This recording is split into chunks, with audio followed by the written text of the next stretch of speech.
Salam jumpa pemirsa TV Komsos dimanapun Anda berada. Hari ini bersama saya Priscilla, kita bersama-sama akan mengikuti program Dialog Pastoral Difabel Keuskupan Surabaya. Hari ini kita sudah kedatangan dua narasumber yang istimewa.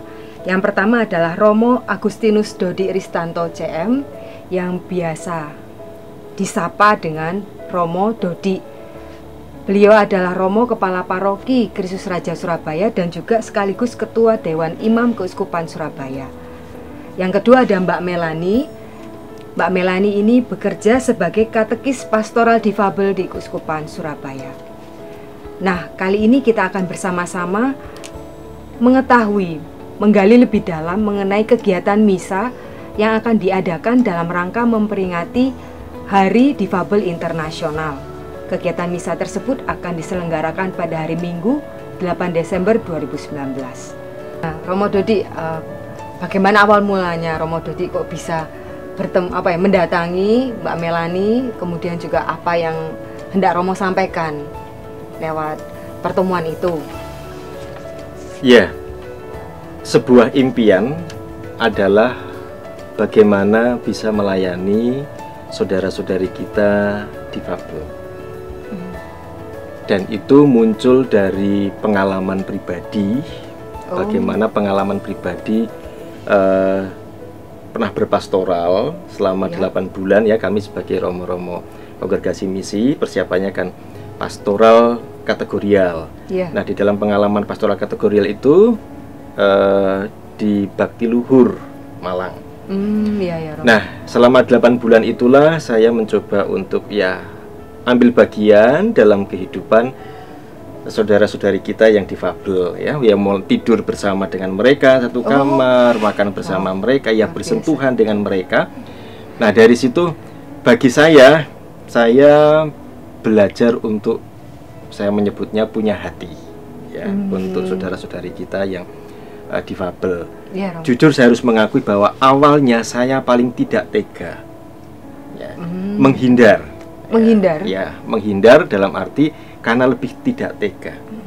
Tetapi ketika pengalaman pastoral 8 bulan itu, saya berjumpa dengan mereka setiap hari 24 jam sehari ya. Nah, justru dari situ saya belajar untuk memiliki hati untuk mereka. Sehingga dalam beberapa kesempatan berharap bahwa suatu ketika memang ada pelayanan pastoral khusus untuk saudara-saudari kita yang difabel. Nah, lalu ketika bertugas di Paroki Kristus Raja, kami di sini ada seksi seksi keluarga. Seksi keluarga ini sering mengadakan seminar-seminar. Nah, suatu ketika mereka mengadakan seminar tentang buah hati berkebutuhan istimewa. Nah, setelah seminar lalu ditindaklanjuti dengan pembentukan komunitas para orang tua. Dan itu berjalan beberapa waktu. Saya juga kadang-kadang hadir bersama dengan mereka. Sempat ada pertemuan bersama dengan mereka juga. Dan kegiatannya sebatas komunikasi dan ada juga konsultasi bagi para orang tua. Lalu sempat ngobrol-ngobrol dengan seksi keluarga Kristus Raja untuk meningkatkan bagaimana pelayanan untuk mereka. Saya bilang kita sambil jalan saja, Tuhan pasti kirim cara ya untuk pastoral bagi saudara-saudari kita tersebut. Nah, itu pengalaman yang kedua. Lalu pengalaman yang ketiga adalah ketika beberapa kali ada umat datang untuk bertanya, putra-putri mereka mau komuni atau mau baptis atau mau krisma. Tetapi masalahnya adalah mereka berkebutuhan khusus difabel. Nah, pada waktu itu saya juga mikir bagaimana pelayanan khusus untuk mereka ini supaya bisa terlayani untuk ikut komuni, untuk baptis atau untuk ikut krisma ya, dengan situasi mereka yang terbatas. Dan saya rasa kalau begitu saja saya limpahkan kepada katekis yang mengajar itu, saya kira mungkin tidak siap secara keseluruhan. Ya, jadi perlu ada pendampingan khusus untuk mereka ini, persiapan untuk itu. Nah, lalu berharap berangan-angan dan juga sekaligus berdoa ditunjukkan jalan adanya pastoral untuk saudara-saudari kita yang difabel. Nah, itulah terbelakangnya. Nah, pada waktu Pramupas ketiga, Romo Didik memperkenalkan saudara Melani sebagai katekis untuk pelayanan pastoral difabel. Langsung saya berpikir Tuhan menjawab doa saya. Lalu saya kontak, saya ajak ngomong, bagaimana Melani, apakah sudah ada kegiatan ya untuk pastoral kaum difabel?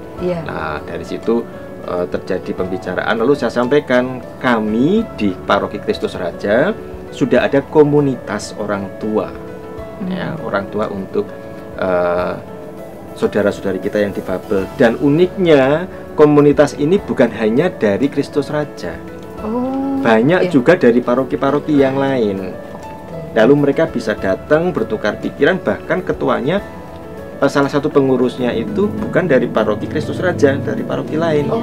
Ya, jadi mereka berkomunikasi di situ. Nah, lalu saya berpikir ya, alangkah baiknya kalau ini bisa diangkat juga sebagai bagian dari pastoral untuk difabel.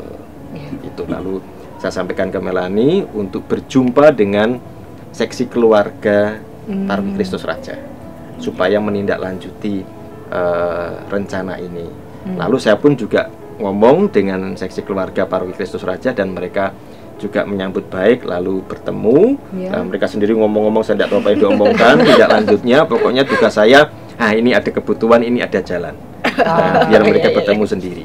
Sampai akhirnya mereka ngobrol-ngobrol untuk kegiatan yang konkret apa, begitu. Oke, lalu kemudian sampai akhirnya muncul ide untuk mengadakan misa bagi umat berkebutuhan khusus dalam rangka memperingati Hari Difabel Internasional.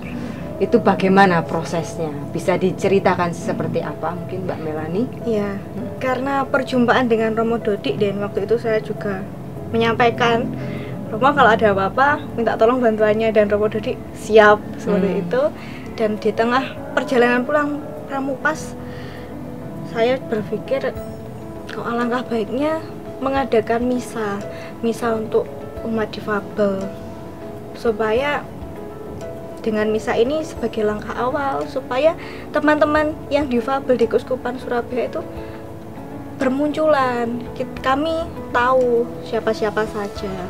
Lalu pemikiran ini saya sampaikan ke Romo Didik, karena memang saya kerjasamanya kan dengan Romo Didik. Saya sampaikan, Romo berani apa tidak kalau mengadakan misa difabel tahun ini, tidak tahun depan. Romo Didik mengatakan, ya kalau kamu berani, saya berani Mel. Ya, akhirnya dengan persetujuan itu saya minta izin untuk bertemu Romo Dodik kembali, dan Romo Didik mempertemukan saya dengan seksi keluarga waktu itu Bu Nani. Ya, saya sedikit sharing, Bu Nani juga sharing. Dan ya, memang benar-benar rencana Tuhan. Ternyata komunitas orang tua Buah Hati Istimewa tadi mengharapkan ada misa khusus untuk anak-anaknya, anak-anak difabel. Kemudian kalau soal tempatnya, Romo Dodi, akhirnya Paroki Kristus Raja bersedia menjadi semacam tuan rumah. Itu bagaimana ceritanya, Romo? Ya, sederhana bahwa gereja itu harus siap terbuka untuk pelayanan bagi siapapun, ya, termasuk untuk yang difabel. Ketika dimintain persetujuan untuk ketempatan, saya mengatakan ya, karena memang lokasi Kristus Raja dengan kondisi fisik bangunannya sudah ada railing dan sebagainya, saya merasa bahwa memang ini sudah dipersiapkan untuk hal semacam itu. Maka saya iakan saja untuk pelayanan di misalnya di Kristus Raja. Lalu kebetulan juga banyak pengurus-pengurus dari komunitas orang tua berkebutuhan istimewa itu juga sudah terbiasa ke sini. Sehingga ya sudah, monggo silahkan Gereja Kristus Raja bisa digunakan untuk memulai misa ini. Begitu, simpel saja ya. Ya, baik. Kemudian setelah nantinya terlaksana misa dalam rangka Hari Difabel Internasional ini sendiri, apa harapan atau rencana tindak lanjut dari Romo mungkin bagaimana ke depannya terkait dengan pastoral bagi difabel ini? Harapan bahwa pastoral ini menjadi salah satu bentuk pelayanan konkret bagi saudara-saudari kita yang istimewa, ya, sehingga kedepannya gereja bisa merangkul dari saudara-saudari kita ini supaya mereka pun mendapatkan katekese yang sama, ya, untuk mereka. Tentu saja caranya yang berbeda. Nah, kita perlu mengembangkan teknik-teknik atau kemampuan apapun untuk mengembangkan pastoral ini. Katekese bagi mereka jelas tidak sama, ya. Kedepannya perlunya adalah ini, kita menjadi kreatif, mengembangkan kemampuan, potensi, mungkin merekrut lebih banyak orang yang terlibat, ya. Mungkin yang selama ini praktisi-praktisi lapangan yang sudah bergaul langsung, pendampingan dengan mereka itu bisa kita ajak, ya, untuk proses katekese pastoral mereka, ya. Pastoral ini tidak bisa ditangani Melanie sendiri, ya, betul. Pasti bisa perlu kerjasama dengan banyak orang, mungkin bagian psikolognya, mungkin terapisnya, atau apapun, siapapun yang bisa kita rekrut untuk menjadi satu tim pelayanan bagi saudara-saudari kita yang difabel. Dan itu kalau berkembang bisa menjadi pastoral keuskupan. Jadi paroki-paroki yang memerlukan pelayanan-pelayanan semacam ini bisa tempat bertanyanya ke keuskupan. Keuskupan punya, oh ini bisa dilayani oleh siapa. Dan harapan juga dari Romo Didik selaku vikaris pastoral, ya harapannya kedepannya keuskupan Surabaya memiliki bahan-bahan, modul-modul katekese yang tepat bagi tiap difabel. Jadi kan ada banyak tuh, ada yang tunarungu, tunanetra, Down syndrome, tunadaksa, tunalaras dan sebagainya, bahwa itu bisa tepat gitu. Karena memang selama ini kan belum ada dan memang bingung, ya. Dan harapannya juga seperti yang Romo Dodi sampaikan, ada tim, ya, dari psikolog, dari guru SLB, dan mungkin ada tambahan katekis, ada imam yang khusus untuk fokus di pastoral difabel. Iya, itu juga harapannya Romo Dodi ke depannya nanti. Oh iya, terlewat tadi, setelah misa itu ada acara apa? Mungkin dari Romo Dodi atau Mbak Melanie bisa memberitahu. Ya, ramah tamah, tentunya ada pentas seni, ya Romo, ya. Ada beberapa ada pentas hiburan juga di antara dari teman-teman difabel untuk teman-teman difabel. Oke. Ada penampilan-penampilan sesuai talenta masing-masing seperti itu. Wah, pasti seru sekali, ya. Baiklah, kalau begitu sekian bincang-bincang kita dalam dialog pastoral difabel. Terima kasih banyak untuk Romo Dodi maupun Mbak Melanie atas segala informasinya. Bahasa isyarat. Terima kasih kalau untuk teman-teman tunarungu seperti ini, gitu, Terima kasih.